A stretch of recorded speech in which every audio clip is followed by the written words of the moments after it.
In this episode, we wrap up 5-lug swap in the front of Project Low Fairmont.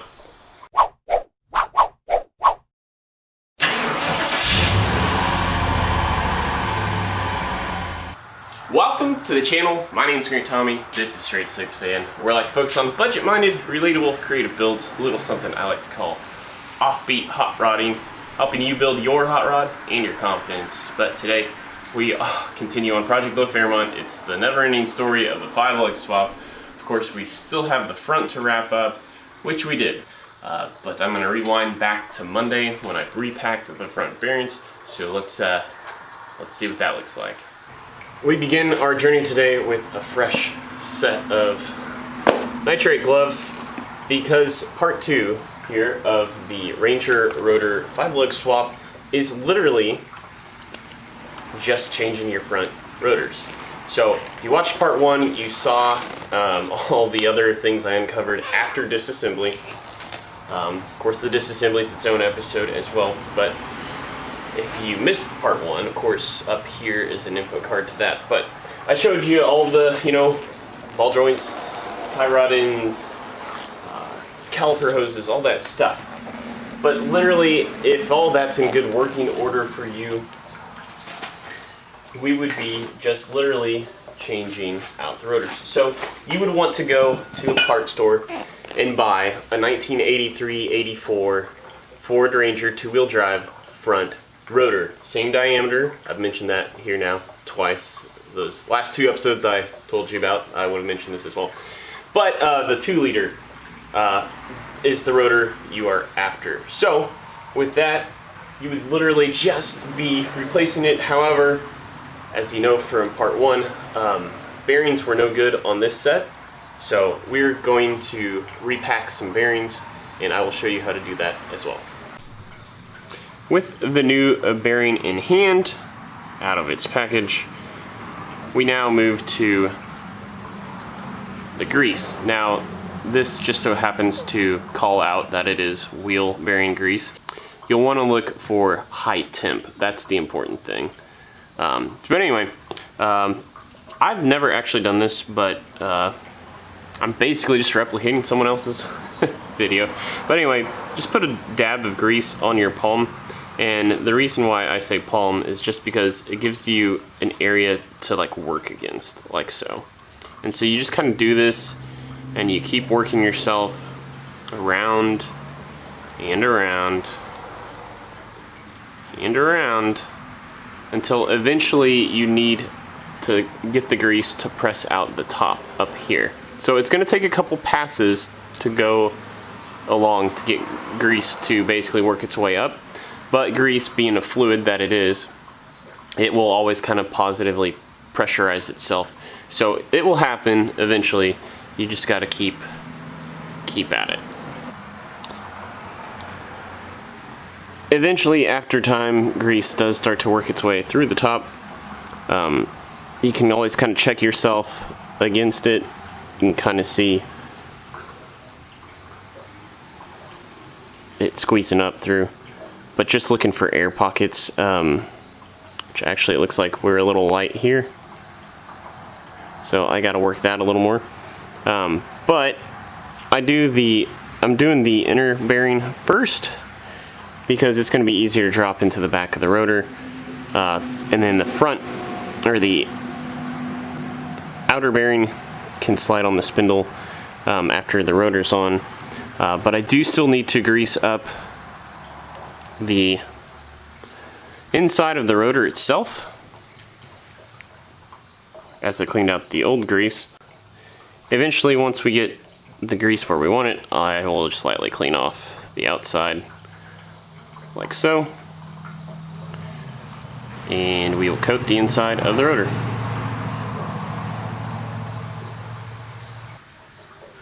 Now, you don't have to get too aggressive here. You just kind of want to make sure everything is, just literally cover it, but no more than cover it. Don't need to be thick, just need to make sure it's covered. Tapered side of the bearing goes, basically they want to point towards each other, so this goes like so.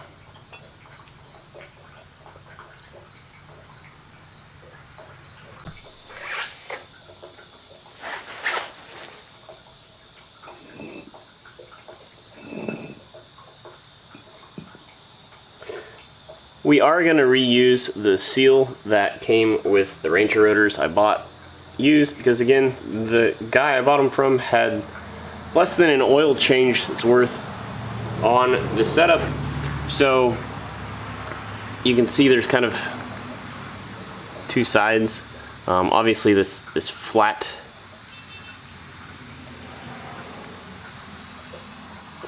edge is what is going to want to be like so, because it's going to catch itself. And so this kind of like both sides kind of have a dish side to them, but obviously you just want that flange to be like that.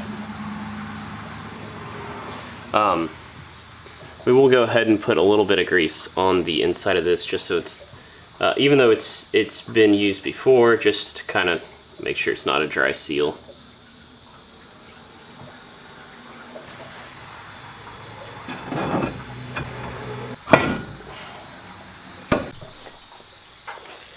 So with that, we have packed the outer bearing as well, and we'll just do that quick little swipe.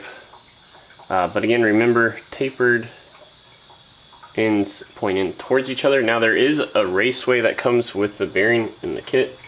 However, this rotor already had it in there, so you can see we are,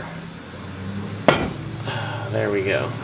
We are in there, so I will clean off the threaded portion here and show you what to do next. Next comes the teardrop shaped washer that I told you about in part 1. There is like sort of a keyway on the spindle, so that's what you line the little tab up with. So on goes that. After you get the nut started, you basically just want to take it down to where you just barely feel it snug up. Ooh, I'm getting close.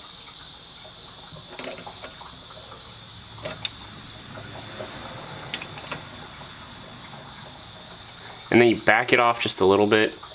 And then what they recommend is so you just want to spin the rotor in the opposite direction and kind of keep going until it snugs, back it off, snugs, back it off, snugs, back it off. And just kind of work it a little bit to where you make sure you clear the cotter pin hole.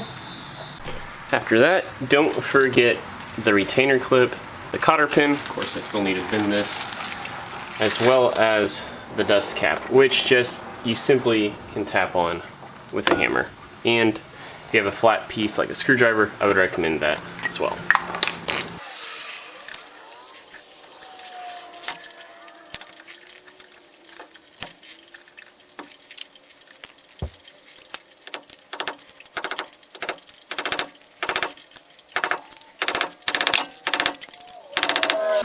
So fast forward to Friday night. I'm actually doing this SNR motoring style. This is early morning Saturday that I record this because I'm going to be gone most of the day. Tomorrow, Sunday, my normal record date. But anyway, then last night, Friday night, all I had to do was install the brake caliper. Now, one thing, if you didn't watch part 1 or you fast forward through part 1 or you're just watching part 2, there was a slight difference between the 1986 Ford Mustang caliper guide pins and my 78 Fairmont, which in turn meant the brake pads were just slightly ever so different. They had this little extra tab that you had to account for, so I had to modify that and I cut that off with the cutoff. We now have a fresh 5-lug rotor installed in the car, and the only thing left to do now is plumb up the rear axle from the main brake line, and I can get this thing off jack stands at least setting on its own weight.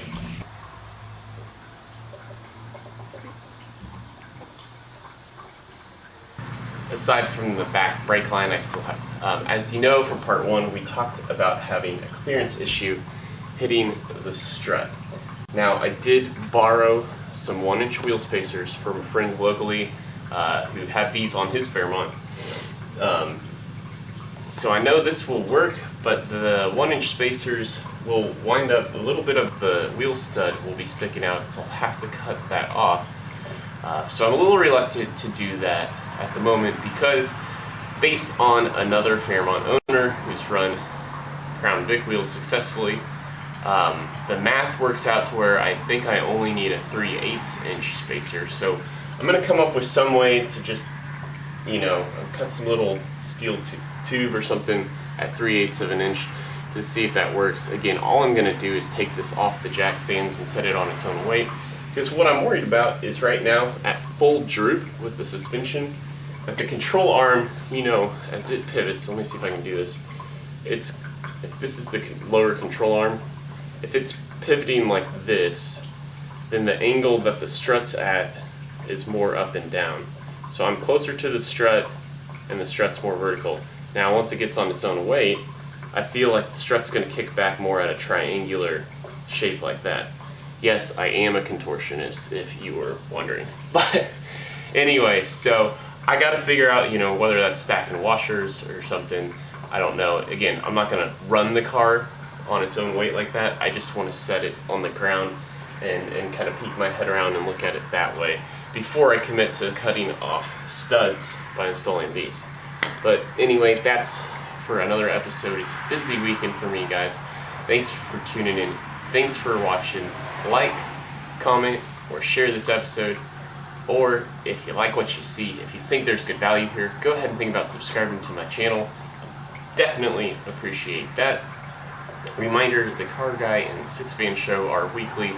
Car Guy subscriber hangout for us in the automotive YouTube niche is Thursday nights at 7 p.m. Central Time with me and Old Car Auto Guy. So put that on your calendar. Definitely think about checking one of those out. It's a great way to grow if you're in our niche. And then lastly, if you want to support my channel a different way, you can pick up a 30/60s 198 Slant 6 inspired t-shirt or a flagship Straight Six Fan Pistons tee. Link to my Spreadshirt store below. That's going to do it for this episode. Until next time, peace out.